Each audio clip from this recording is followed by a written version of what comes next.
اعوذ باللہ من الشیطان الرجیم بسم اللہ الرحمن الرحیم پارہ نمبر 3 سورہ آل عمران آیت نمبر 69 وَدَّتْ طَائِفَةٌ مِّنْ أَهْلِ الْكِتَابِ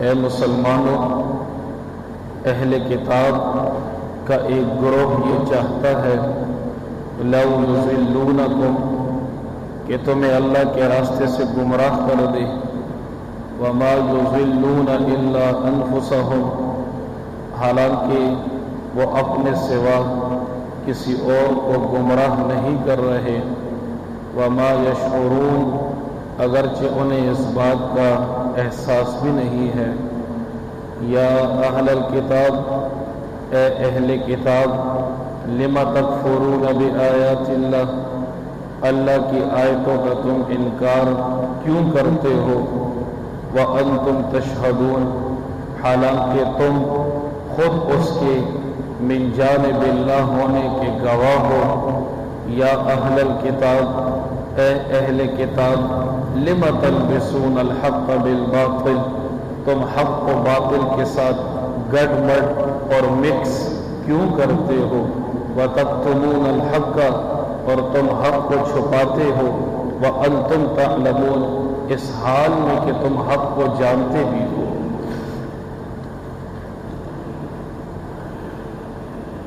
میرے لیے انتہائی قابل قدر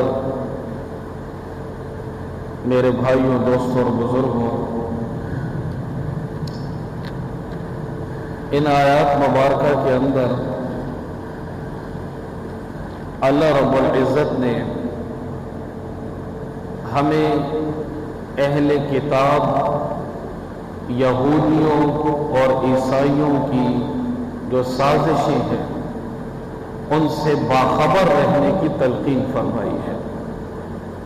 تم یہاں اپنی زندگی کے مزے لے رہے ہو، سارا دن کاروباروں میں لگے ہوئے ہو، سارا دن اپنی ایک ترتیب میں چل رہے ہو، حالانکہ تمہیں اس بات کا علم بھی نہیں ہے کہ یہ اہل کتاب یہودی اور عیسائی اسلام کو مٹانے کے لیے، مسلمانوں کو ختم کرنے کے لیے کیا کچھ پلاننگز اور سازشیں کر رہے ہیں۔ ان آیات میں اللہ تعالیٰ نے اسی کا ذکر فرمایا ہے کہ خود تو گمراہ ہیں، لیکن یہودیوں اور عیسائیوں کا مشن اس وقت پورا ہوگا جب وہ مسلمانوں کو بھی مرتد بنا دیں، مسلمانوں کا کلمہ ان کے دل سے نکال لیں، تب جا کر ان کا مشن پورا ہوگا۔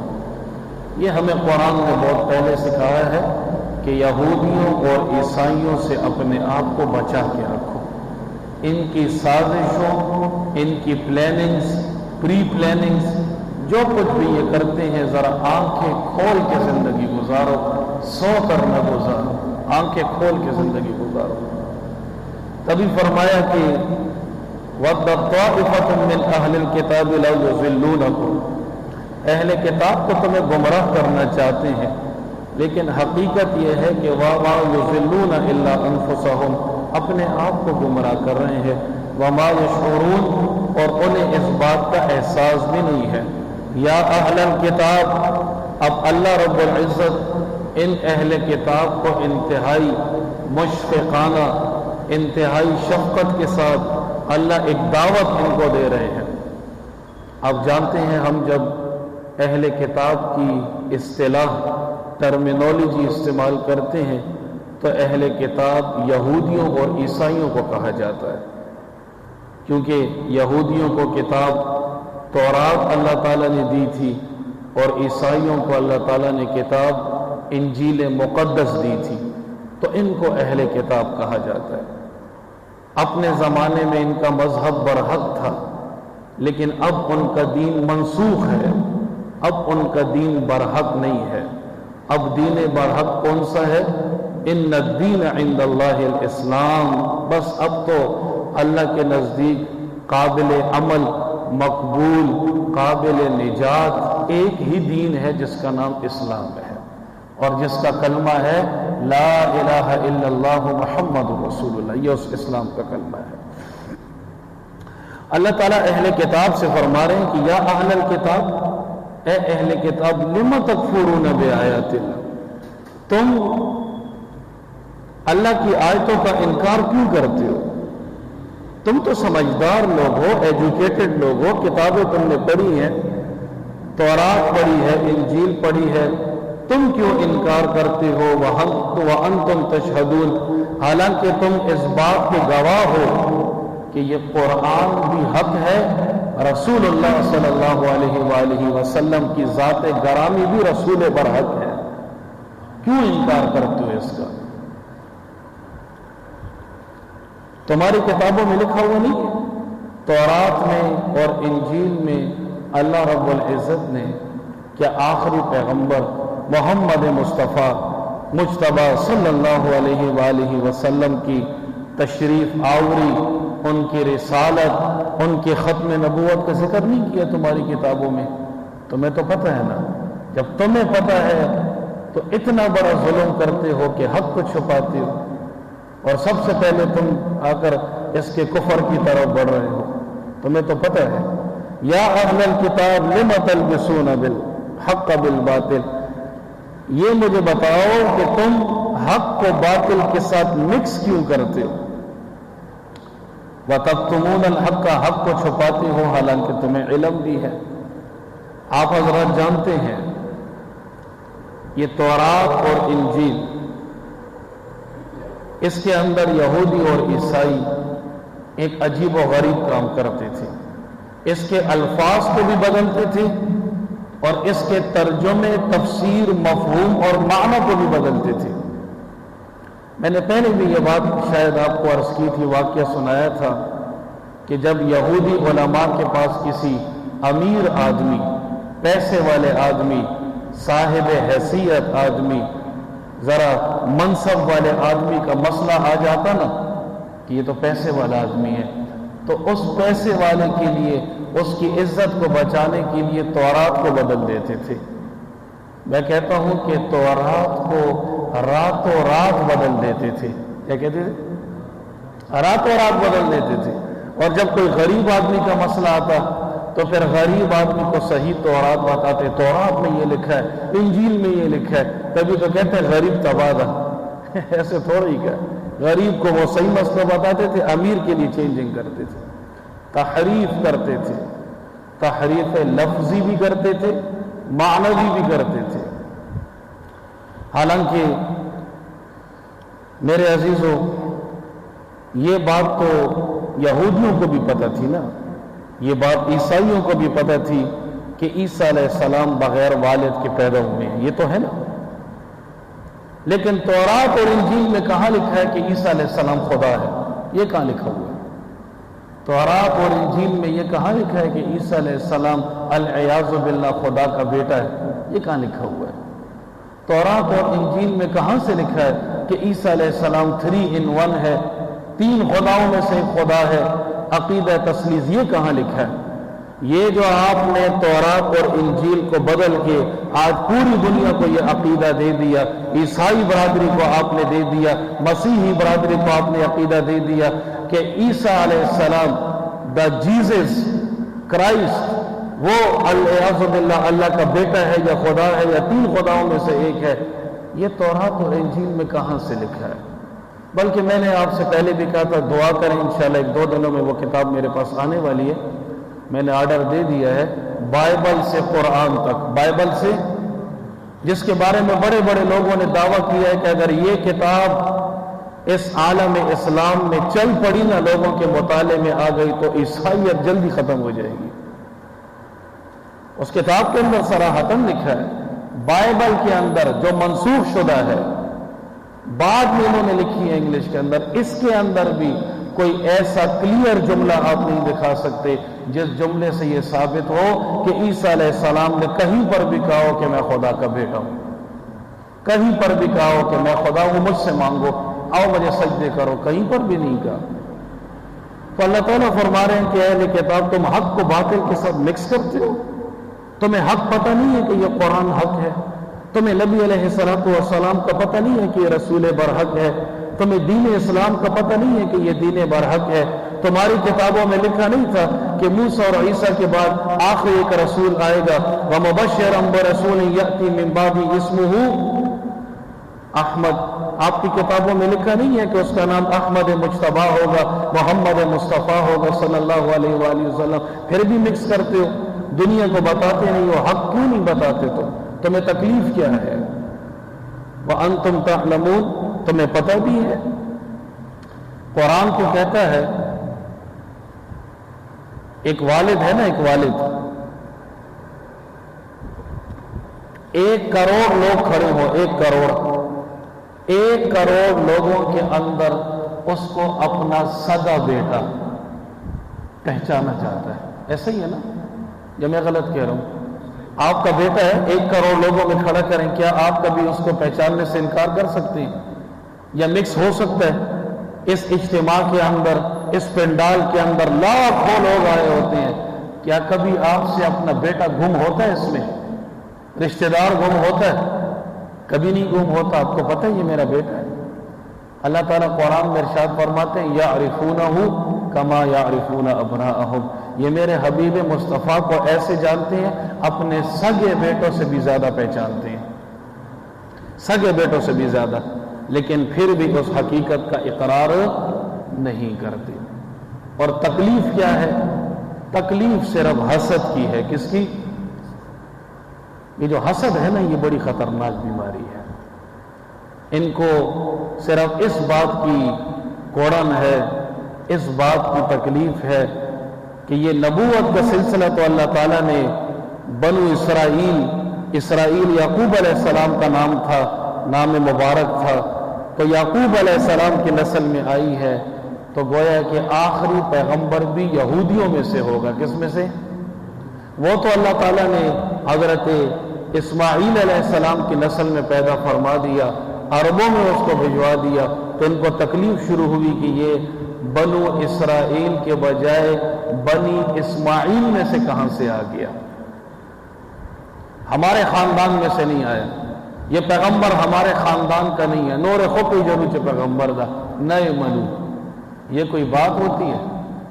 ایک آدمی اگر آپ کے خاندان میں سے نہیں ہے لیکن وہ رسول برحق ہے، تو صرف اس وجہ سے اس کی رسالت کا انکار کرنا کہ یہ ہمارے خاندان کا نہیں ہے، ہمارے قوم کا نہیں ہے، ہمارے ملک و ملت کا نہیں ہے، ہماری برادری کا نہیں ہے، تو ہم اس کو نہیں مانتے۔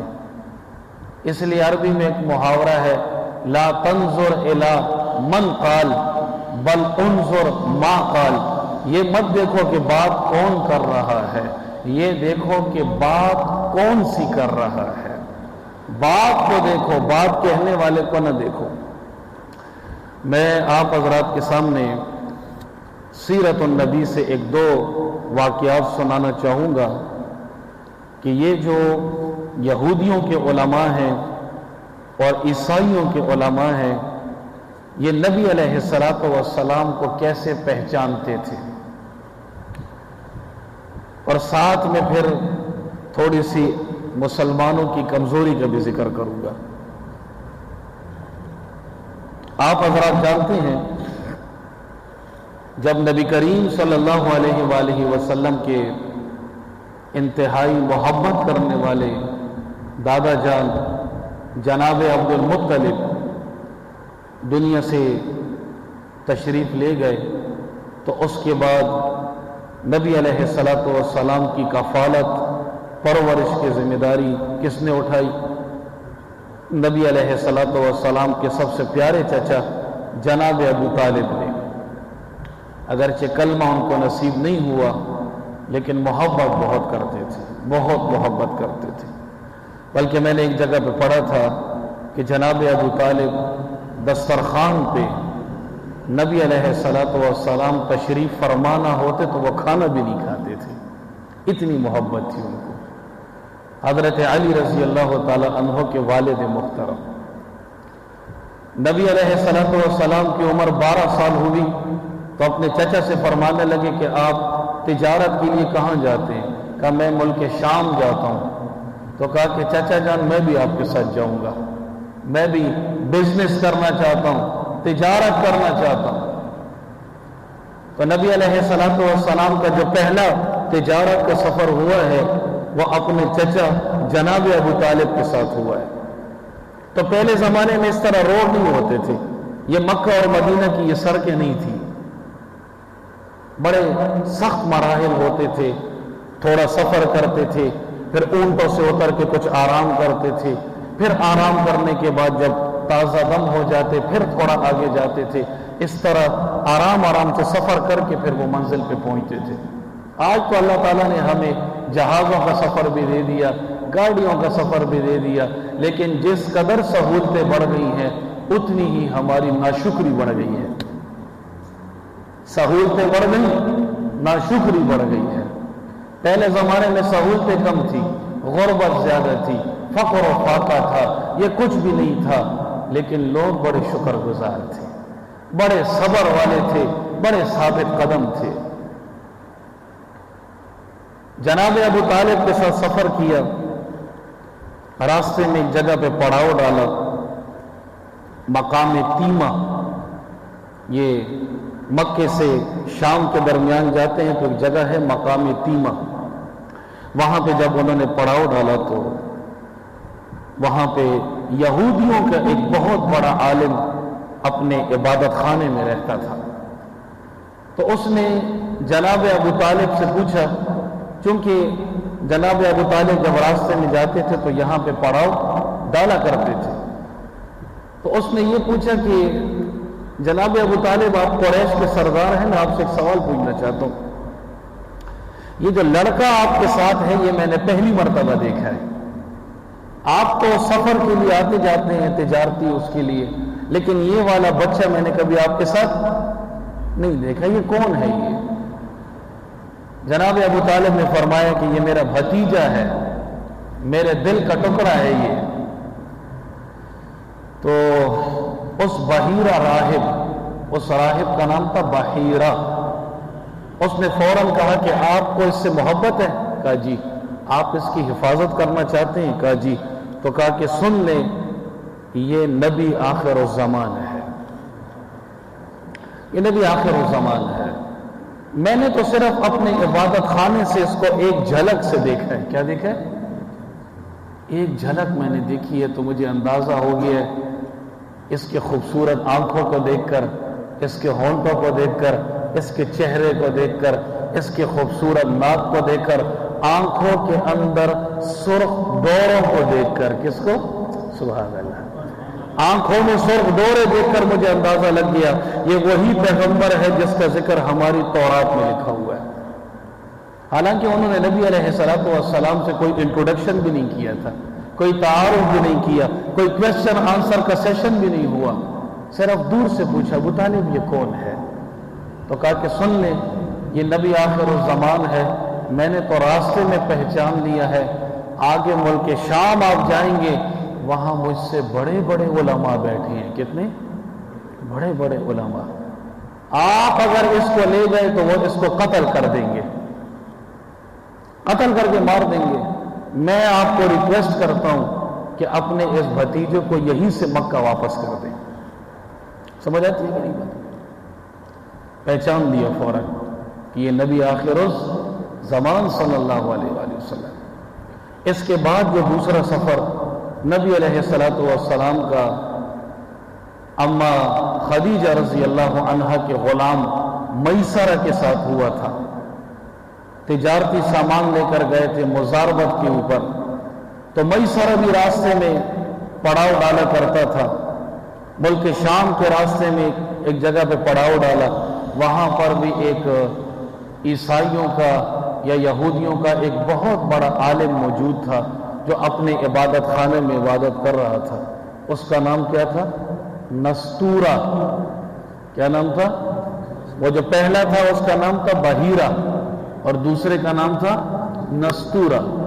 اس نے فوراً میسرہ سے پوچھا کہ میسرہ تم تو اکثر ملک شام جاتے ہو تجارت کے لیے، راستے میں میں آپ کے قافلے والوں کو جانتا ہوں، یہ جوان کون ہے تمہارے ساتھ؟ میں نے کبھی یہ والا جوان آپ کے ساتھ پہلے نہیں دیکھا۔ تو میسرہ نے بڑی خوبصورت بات کہی کہ یہ مکہ معظمہ کے رہنے والے ہیں اور خاندان قریش کے سب سے بڑے اور باعزت جوان ہیں۔ قریش خاندان کے بڑے معزز اور باعزت جوان ہیں۔ اس میسرہ نے پتہ ہے کیا کہا؟ اس نے کہا کہ میں تو آپ کو جانتا ہوں، ان کو نہیں جانتا، اس کو تو میں نے دیکھا ہے، لیکن یہ نبی آخر الزمان ہے، یہ نبی آخر الزمان ہے۔ آپ اندازہ لگائیں کہ نبی علیہ السلام کے ساتھ کوئی ٹاک شاک بھی نہیں ہوئی، انٹروڈکشن بھی نہیں ہوا، کوئی تعارف بھی نہیں ہوا۔ یہودی عالم صرف نبی علیہ السلام کو دیکھتا ہے، حضور اکرم صلی اللہ علیہ وآلہ وسلم کی آنکھیں دیکھتا ہے، ناک مبارک دیکھتا ہے، چہرہ مبارک دیکھتا ہے، چلنے آنے جانے چال ڈھال کو دیکھ کر وہ کہتا ہے کہ یہ نبی آخر الزمان ہے۔ پوری علامتیں ہماری کتابوں میں لکھی ہیں، لیکن افسوس، بڑے افسوس کے ساتھ مجھے کہنا پڑتا ہے کہ ہم جس پیغمبر کے امتی ہیں، جس پیغمبر کے صدقے ہمیں ایمان ملا ہے، ہمیں اپنے پیغمبر کا کچھ بھی نہیں پتا، کچھ بھی نہیں پتا۔ میں اگر آپ لوگوں سے سوال کروں گا تو پھر آپ کہیں گے مفتی صاحب خلق من سعودو نے کہیں بیدا خلق نہ خپکی گی۔ میں کچھ سوالات آپ حضرات سے کرنا چاہتا ہوں، مجھے بتائیں، تھوڑا بہت ذرا ایکس رے نکل آئے گا ہمارا کہ ہم کس لیول پہ چل رہے ہیں۔ مجھے بتائیں کہ نبی کریم صلی اللہ علیہ وآلہ وسلم کی آنکھیں مبارک کیسی تھی، بتائیں۔ نبی علیہ السلام کا ناک مبارک کیسا تھا؟ حضور اکرم صلی اللہ علیہ وآلہ وسلم کے بال مبارک کیسے تھے؟ کتنے بال سفید تھے، کالے کتنے تھے؟ نبی علیہ السلام کے دندان مبارک کیسے تھے؟ ہونٹ کیسے تھے؟ یہ پلکیں کیسی تھی؟ نبی علیہ السلام کا چلنا کیسا تھا؟ حضور اکرم صلی اللہ علیہ وآلہ وسلم کی ہتھیلیاں کیسی تھی؟ پاؤں مبارک کیسے تھے؟ لباس کیسا پہنتے تھے؟ اور میرے پیارے نبی کی زلفیں کتنی ہوتی تھی؟ کان تک تھی، ادھر تک تھی، ادھر تک تھی، کس طرح پگڑی کس رنگ کی پہنتے تھے؟ ٹوپی کب پہنی ہے؟ کتنی زرہیں تھی میرے نبی کے پاس؟ کتنی تلواریں تھی؟ نبی علیہ السلام کے پاس گھوڑے کتنے تھے؟ ان گھوڑوں کے نام کیا تھے؟ تلواروں کے کیا نام تھے؟ نبی علیہ السلام کے پاس جو اونٹ تھے، اونٹوں کی تعداد کتنی تھی؟ ان اونٹوں کے نام کیا تھے؟ حضور اکرم صلی اللہ علیہ وآلہ وسلم کی ازواج مطہرات کی تعداد کوئی نام بتائے، عشرہ مبشرہ کے نام بتائیں، بیٹوں کے نام بتائیں، بیٹیوں کے نام بتائیں، پھوپھیوں کے نام بتائیں، چچاؤں کے نام بتائیں۔ بلکہ میں پورے کوہاٹ کو چیلنج دیتا ہوں، کس کو؟ مجھے میرے پیارے نبی کے جتنے سسر ہیں، دما پیغمبر اسخران میں ہو خی، ابھی آپ کو 1000 روپے انعام دیتا ہوں، بتائیں، کوئی مجھے بتا دے۔ چل، میں نے پچھلے دنوں 5000 روپے کا اعلان کیا تھا، آپ تو کم بیٹھے ہیں، وہاں تو 5000 سے بھی زیادہ لوگ بیٹھے ہوئے تھے۔ دما پیغمبر اسخر نما ہو خیر۔ چلو، سسر کا نام بھی بتائیں اور ساس کا نام بھی بتائیں کہ کون سی زوجہ کے والد کا کیا نام تھا اور ان کی والدہ کا کیا نام تھا۔ ایسا ہے کہ میں غلط کہہ رہا ہوں؟ غلط کہہ رہا ہوں میں؟ اپنے ساس سسر کا نام تو اچھا یاد ہوتا ہے نا، بڑے میٹھے ہوتے ہیں۔ آیا مجھے میرے پیغمبر کے ساس سسر کا نام یاد ہے؟ میرے پیغمبر کے 11 چچا تھے، کتنے؟ 11۔ 6 کے نام بھی کوئی بتا دیں تو میں ابھی 2000 روپے آپ کو انعام دیتا ہوں، چلے آئے۔ تھوڑی سی بات میں نے آپ کے سامنے عرض کی، we don't know about our prophet peace be upon ہم صلی اللہ علیہ وآلہ وسلم۔ آئنسٹائن کو پڑھ لیا، نیوٹن کو پڑھ لیا، الجبرا پڑھ لی، فیثاغورس پڑھ لی، سائنس پڑھ لی، انجینئرنگ پڑھ لی، سب کچھ پڑھا، اگر نہیں پڑھا تو اپنے پیغمبر کے بارے میں نہیں پڑھا۔ غلط کہہ رہا ہوں؟ کمزوری ہے نا۔ ان سب سوالات کے جوابات میں آپ سے کل پوچھوں گا انشاءاللہ، آپ یہ کل لے کر آئیں گے پورے سوال کے جواب۔ نبی علیہ السلام کے بیٹے کتنے تھے، بیٹیاں کتنی تھی، نام بھی بتائیں گے، چچاؤں کے نام بھی بتائیں گے، پھوپھیوں کے نام بھی بتائیں گے۔